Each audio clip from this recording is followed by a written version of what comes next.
Nous sommes là.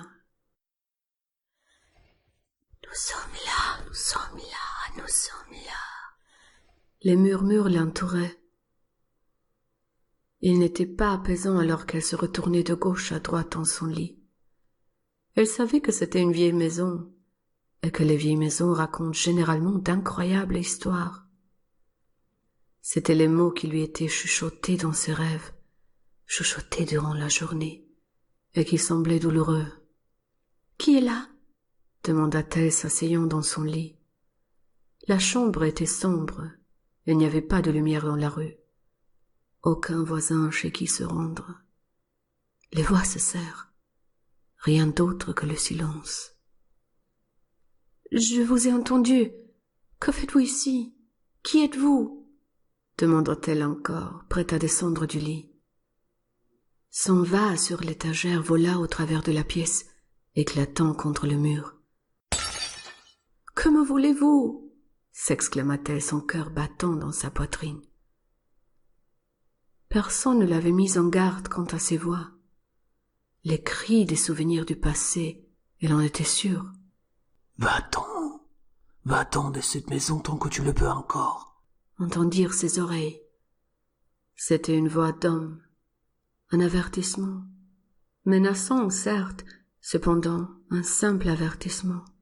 « Je ne pars pas, il n'y a aucune raison pour cela, » rétorqua-t-elle, faisant savoir à la voix qu'on ne pouvait pas lui faire peur aussi facilement.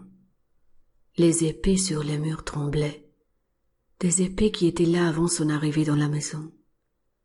Elle les avait vues pour la première fois plus tôt dans la soirée. « Vous ne me faites pas peur !» cria-t-elle, cette fois en posant les pieds au sol. Elle sentit un souffle froid sur ses chevilles. Le souffle tirait et tirait, jusqu'à ce qu'elle commence à crier, sa voix devenant de plus en plus forte. « Pars, avant qu'il ne soit trop tard. » chuchota la voix à son oreille. Elle transpirait. Elle passa la main dans ses cheveux noirs, les yeux grands ouverts, alors qu'elle cherchait à voir une ombre.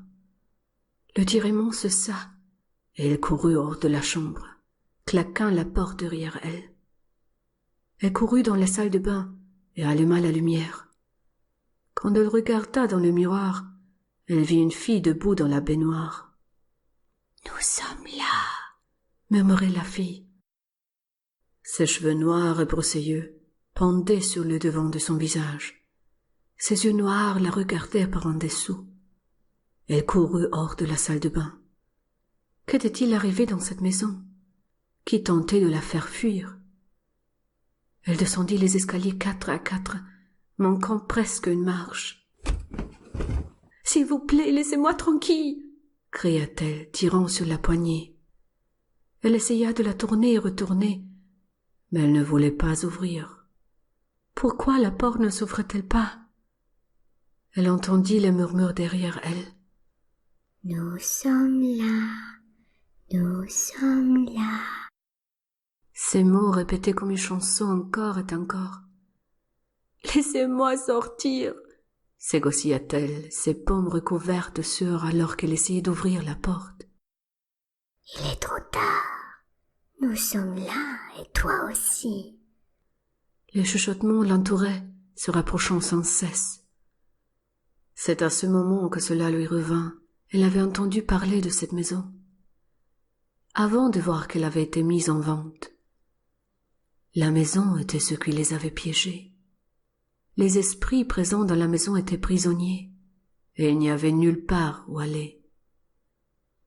La maison venait de réclamer une nouvelle victime. Elle venait de la réclamer comme victime. « Joins-toi à nous, il n'y a pas d'échappatoire » chantaient les voix en boucle dans sa tête. Une chanson qui ne s'arrêtera plus jamais. Les cris étaient maintenant les siens, et les siens seulement. La porte ne s'ouvrirait plus jamais. Jamais plus elle ne verrait la lumière du jour. Elle serait pour toujours un esprit hurlant, jusqu'à ce qu'arrive la prochaine victime.